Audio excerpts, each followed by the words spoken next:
Kita semua tahu jika kitab suci adalah kitab yang berisi firman atau wahyu yang datang dari Tuhan. Tapi tahukah kalian, ada juga kitab yang dipercaya merupakan ucapan yang datang dari iblis, yang kemudian dibuat menjadi kitab.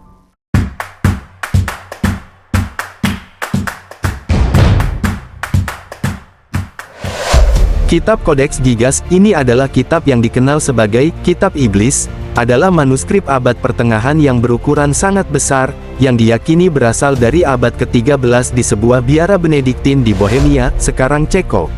Ini merupakan salah satu buku tulisan tangan terbesar di dunia, dengan panjang sekitar 92 cm, lebar 50 cm, dan tebal 22 cm, serta berat lebih dari 75 kg.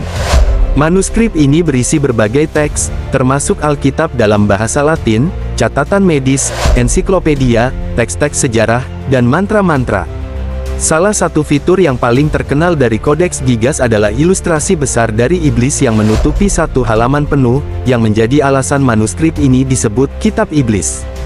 Menurut legenda, Kodeks Gigas ditulis oleh seorang biarawan yang melanggar kaulnya dan dijatuhi hukuman untuk disegel hidup-hidup. Untuk menyelamatkan dirinya, ia berjanji untuk menulis buku yang akan memuat semua pengetahuan manusia dalam satu malam.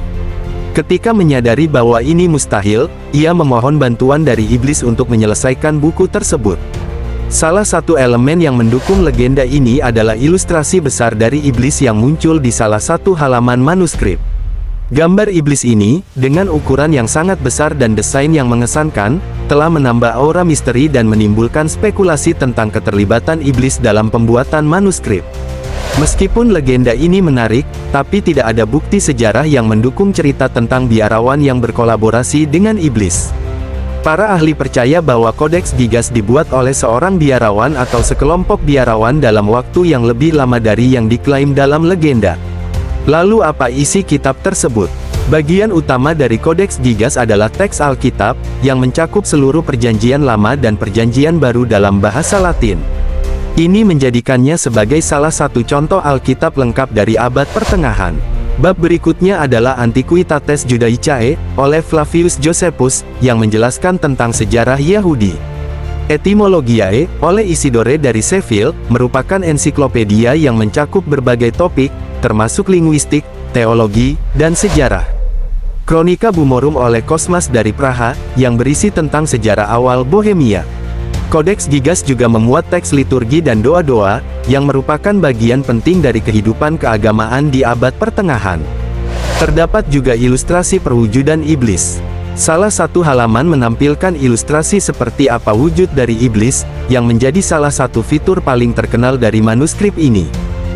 Selain ilustrasi, manuskrip ini juga dihiasi dengan berbagai ornamen dan dekorasi yang khas dari periode tersebut.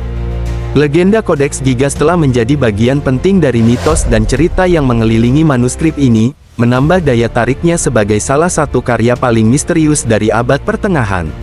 Kodeks Gigas saat ini disimpan di Perpustakaan Nasional Swedia di Stockholm dan kebenaran legenda asal-muasal kitab tersebut masih menjadi misteri sampai saat ini.